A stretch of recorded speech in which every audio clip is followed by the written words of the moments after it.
ሊቃናተ ነድ ዘሰማያዊት ማይፈድ በእንተ በግዑ እቀብዋ ነዛቲ ያዘድ።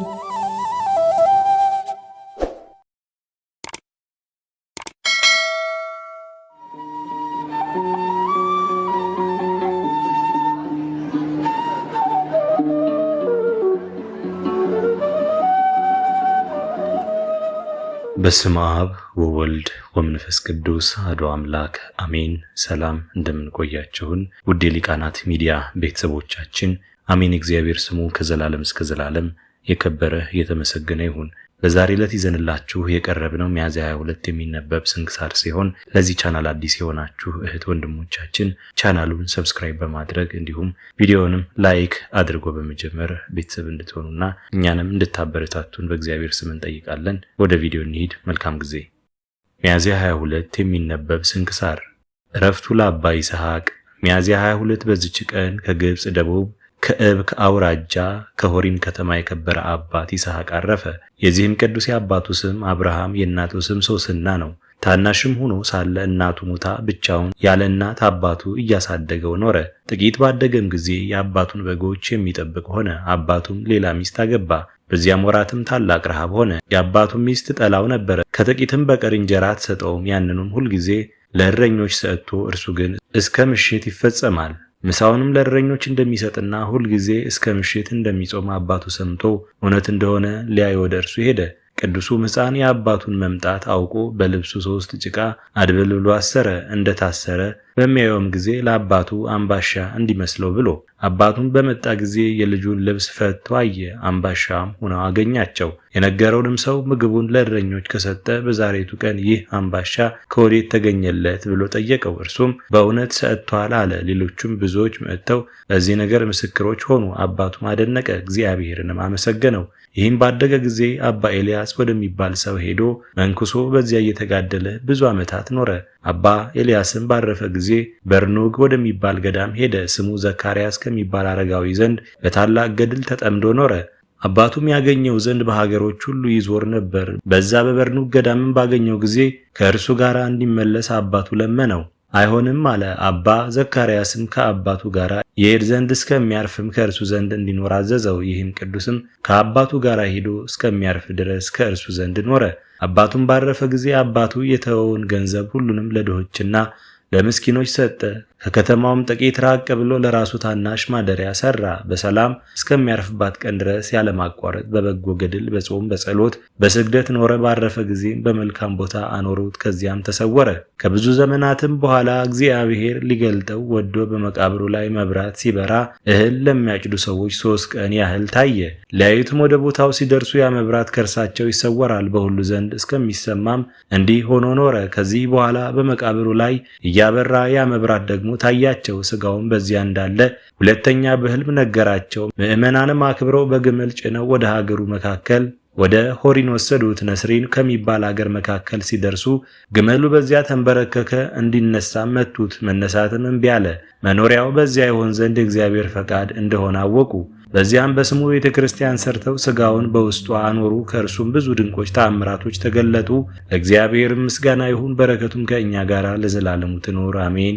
ዕረፍቱ ለሊቀ ጳጳሳት አባ እለእስክንድሮስ። በዚችም ቀን የከበረ አባት የእስክንድርያ ሊቀ ጳጳሳት ለአባቶች ሊቃነ ጳጳሳት 19ኛ የሆነ እለእስክንድሮስ አረፈ።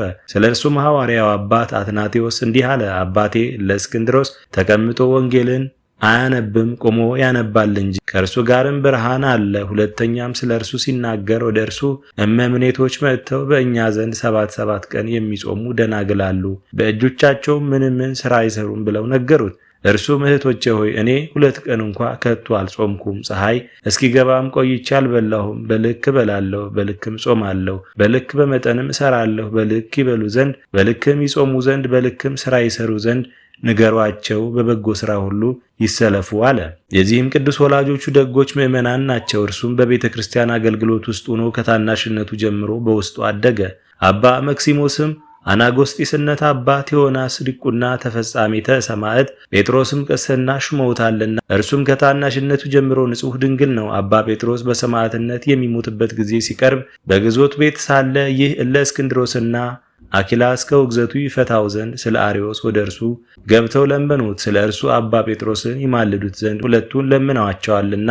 አባት ጴጥሮስ ግን በውግዘቱ ላይ ውግዘትን ጨመረበት፣ እንዲህም ብሎ ነገራቸው። የክብር ባለቤት ጌታ ኢየሱስ ክርስቶስ የተቀደደ ልብስ ለብሶ ተገለጸልኝ። ልብሴን አርዮስ ቀደዳት አለኝ። ይህም የባሕርይ አንድነቴ ለያት ማለት ነው።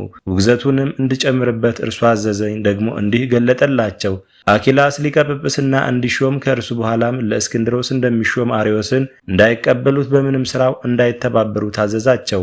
አባ ጴጥሮስም ምስክርነቱን በፈጸመ ጊዜ አኪላስ ሊቀ ጵጵስና ተሾመ። የአባ ጴጥሮስንም ትእዛዝ ተላልፎ አርዮስን ከውግዘቱ ፈታው፣ ቅስናም ሾመው። ስለዚህም አኪላስ በመንበረ ሲመቱ ያለ 6 ወር አልኖረም፣ በድንገት ሞተ። ከዚህ በኋላ ይህ አባት ለእስክንድሮስ ሊቀ ጵጵስና ተሹሞ በመንበረ ሲመቱ ላይ ተቀመጠ። አርዮስንም ከወገኖቹ ጋር አውግዞ አሳደደው። የሀገር ታላላቆችም ከሕዝቡ ወጡ፣ ከውግዘቱም እንዲፈታውም ለመኑት። በውግዘትም ላይ ውግዘት እንዲጨምር እንጂ እንዳይፈታው አባት ጴጥሮስ እንዳዘዘው ነገራቸው። ከዚህም በኋላ አርዮስ ወደ ንጉሥ ቆስጠንጢኖስ ሂዶ በግፍ አወገዘኝ ብሎ ለእስክንድሮስን ከሰሰው። ስለዚህም ንጉሥ 318 የከበሩ አባቶችን በኒቂያ ከተማ ሰበሰበ።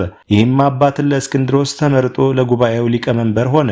አትናቴዎስም ጸሐፊ ነበር። አርዮስንም ተከራከረው፣ ክህደቱን ግልጽ አደረጉ። ስለ ጌታችን ኢየሱስ ክርስቶስም ከአባቱ ከአብ ጋራ ከሕይወቱ መንፈስ ቅዱስም ጋራ በመለኮት ትክክል እንደሆነ አስረዱት። ከክህደቱ ባልተመለሰ ጊዜ አውግዘው ለይተው ከቤተ ክርስቲያን አሳደዱት። በአንድ ቃልም ጸሎተ ሃይማኖትን ከአባቶች ጋር አሰሩልን። ደግሞ በእርሳቸው ቤተ ክርስቲያን ለዘላለም የምትመራባቸው 20 ቀኖናን ሰርተው ወሰኑ። ከዚህም በኋላ ይህ አባት ለእስክንድሮስ ወደ መንበረ ሲመቱ ከድል ጋር ተመለሰ። በበጎ አጠባበቅም መንጋውን ጠበቀ።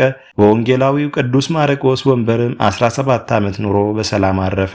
በረከቱ ከእኛ ጋር ለዘላለም ትኑር። ለእግዚአብሔርም ምስጋና ይሁን፣ አሜን። የሐዲስ ማርቆስ መታሰቢያ። በዚችም ቀን የሐዲስ ማርቆስ የዕረፍቱ መታሰቢያ ሆነ። እርሱ በእስክንድሪያ ለተሾሙ አባቶች 49ኛ ነው። ይህም አባት ከእስክንድሪያ አገር ነው። እርሱም በሥራው ሁሉ ቅድስናውን ጠብቆ ኖረ። የተማረ ማዋቂ ሆነ። ለወንጌላዊ ቅዱስ ማርቆስም በስም 2ኛ ነው። አባ ዮሐንስም ድቁና ሾመው። እጅግ መልካም ካህን ሆነ። መጽሐፍትን በሚያነብ ጊዜ በአንደበቱ ቅልጥፍና፣ በነገሩ ጣዕም የሚሰሙት ሁሉ ደስ የሚላቸው ሆኑ። ከዚያም አባ ዮሐንስ ከእርሱ ጋር አኖረው። በሊቀ ጵጵስናም ሥራ ሁሉ ሥልጣን ሰጠው። ያለ እርሱም ምክር አባ ዮሐንስ ምንም አይሰራም። ከዚህ በኋላ በአባ መቃርስ ገዳም የምንኩስና ልብስ አለበሰው። በዚያች የምንኩስና ልብስ በለበሰባት ቀን ከቅዱሳን አረጋውያን አንድ ጻድቅ ሰው መጥቶ በእርሱ ላይ እንዲህ ብሎ በሕዝብ ፊት ይህ ስሙ ማርቆስ የሚባል ዲያቆን በአባቱ በወንጌላዊ ቅዱስ ማርቆስ መንበር ሊቀመጥ አለው ብሎ ትንቢት ተናገረለት። የአባ ዮሐንስም የሚሞትበት ጊዜ ሲቀርብ አባ ማርቆስን ሊቀ ጵጵስና እንዲሾሙት ኤጲስቆጶሳቱን አዘዛቸው። በእርሱ መሾምም ደስ አላቸው። ከአባ ዮሐንስ ዕረፍት በኋላም ያለ ፈቃዱ ሾሙት። እርሱ ግን ከእርሳቸው ሸሽቶ ወደ አስቄጥስ ሄደ። ሰዎችንም ልከው አስረው ወደ መንበረ ሲመቱ አመጡት። ከዚህም በኋላ ጸጥ ብሎ ስለ አብያተ ክርስቲያን የሚያስብ ሆነ። የፈረሰውንም አነጸ፣ ጠገነ። በዘመኑም የመናፍቃን ጠባይ ከሕዝቡ ውስጥ አስወገደ። ይኸውም በግብፅ አገር የተገለጡ ለብቻቸውም ቤተ ክርስቲያን ሰርተው የሚኖሩ ናቸው። እርሱም አስተምሮ መክሮ መልሶ ከመንጋዎቹ ጋር አንድ አደረጋቸው። እግዚአብሔርም በዚህ አባት እጅ ድውያንን በመፈወስ አጋንንትን በማስወጣት ብዙ ድንቆች ምልክቶችን ገለጠላቸው። ከእርሳቸውም አንዱን አስተውሎ አንተ ያለ ፍርሃት በድፍረት ሥጋውንና ደሙን የምትቀበል ባትሆን ይህ ባላገኘህም ነበር። ከእንግዲህ ከክፉ ሥራና ከአንደበትህ ከሚወጣ ከከንቱ ነገርም ሰውነትህን ጠብቅ አለው። በዘመኑም በምዕራብ ያሉ እስላሞች ይሸጧቸው ዘንድ ብዙ ክርስቲያኖችን ከሮም ግዛት ውስጥ ማርከው ወደ እስክንድሪያ መጧቸው። ይህም አባት እጅግ አዘነ። ከየገዳማቱና ከምዕመናም ብዙ ገንዘብ ለምኖ ከእስላሞች እጅ በ30,000 ወርቅ ዲናር ዋጃቸው። የነጻነትም ደብዳቤ ጽፎ ነጻ አወጣቸው። እንዲህም አላቸው፣ ወደ አገሩ መመለስ የሚሻ እኔ ስንቅ ሰጥቼ አሰናብተዋለሁ። ከኔ ጋር መኖር የሚሻም ካለ እኔ እጠብቀዋለሁ አላቸው። የተመለሱ አሉ፣ ስንቅ ሰጥቶም ያሰናበታቸው አሉ። ከእርሱ ዘንድ የቀሩትንም ጠበቃቸው፣ አጋባቸውም። ከዚህ በኋላ ስለ መድኃኒታችን ቤተ ክርስቲያን አሰበ፣ አደሳትም። ሰይጣንም በሀገር ውስጥ ሁከት አስነስቶ በእሳት አቃጠላት። ይህም አባት መልሶ ዳግመኛ አደሳት። የክብር ባለቤት ጌታችን ኢየሱስ ክርስቶስ ሊያሳረፈው በወደደ ጊዜ ጥቂት ታመመ።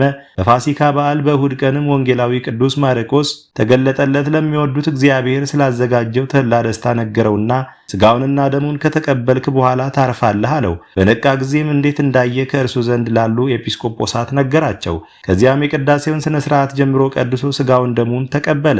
በዚያም ጊዜ ያረፈ። የሹመቱም ዘመን 20 ዓመት ሆነ። ለእግዚአብሔር ምስጋና ይሁን፣ በረከቱም ከእኛ ጋር ለዘላለሙ ትኑር አሜን። ዕረፍቱ ለሊቀ ጳጳሳት አባ ሚካኤል። በዚችም ቀን የከበረ አባት አባ ሚካኤል የእስክንድርያ ሊቀ ጳጳሳት አረፈ። እርሱም ለአባቶች ሊቃነ ጳጳሳት 53ኛ ነው። ይህም ቅዱስ ጻድቅ መንኩሶ በአስቄጥስ በቅዱስ ዮሐንስ ገዳም አበምኔት ሆኖ ተሾመ። ከዚያም ያለ ፈቃዱ ወስደው በግድ ሊቀ ጵጵስና በእስክንድርያ ሀገር ላይ ኅዳር 24 ቀን ሾሙት። በሊቀ ጵጵስናውም ሥራ ተጠምዶ የሚጋደል ሆነ። እንደ ሐዋርያትም አጠባበቅ መንጋውን ጠበቀ። ታላቁም ጾም በደረሰ ጊዜ ወደ አስቄጥስ በዚያ ሊጾም ወጣ። ከመሾሙ በፊት በዚያ ገዳም ውስጥ በብሕትውና ሆኖ መጠመዱንና የቀድሞ መጋደሉን አሰበ። ወደ ጌታችንም እንዲህ ብሎ ለመነ። አቤቱ እኔ በብቸኝነት መኖርን እንደምሻ አንተ ታውቃለህ። ለዚች የተሾምኩባት ሹመት ችሎታ የለኝምና የምትገባኝም አይደለችምና በይቅርታህም ብዛት ነፍሴን ወስደ ከዚህ ድካም ታሳርፈኝ ዘንድ ለምንሃለሁ። ጌታም ልመናውን ተቀበለ። ከፋሲካ በዓል በኋላም በፍቅር አንድነት አረፈ። የሹመቱም ዘመን 2 ዓመት ከ5 ወር ነው። ለእግዚአብሔርም ምስጋና ይሁን፣ በረከቱም ከእኛ ጋር ለዘላለም ትኑር አሜን። የአቡነ ተክለ ሃይማኖት ኢየሩሳሌም የደረሰበት። በዚችም ቀን አባታችን ተክለ ሃይማኖት ከኢትዮጵያ ወደ ኢየሩሳሌም ወርዶ ከከበሩ ቦታዎችና ከሊቀ ጳጳሳት ከአባ ሚካኤል በረከትን ተቀበለ። የሁለቱ ቅዱሳን በረከትም ከእኛ ጋር ለዘላለም ትኑር አሜን። አስጀምሮ ላስፈጸመን ለልዑል እግዚአብሔር ክብር ምስጋና ይሁን መቼም ለዘላለሙ አሜን። ውድ የሊቃናት ሚዲያ ቤተሰቦቻችን ሚያዝያ 22 የሚነበብ ስንክሳር ወደ እናንተ አቀረብን። ይህን ይመስል ነበር። በቀጣይ በአዲስ ክፍል እስከምንገናኝ ድረስ እግዚአብሔር ቸር ያቆየን። መልካም ጊዜ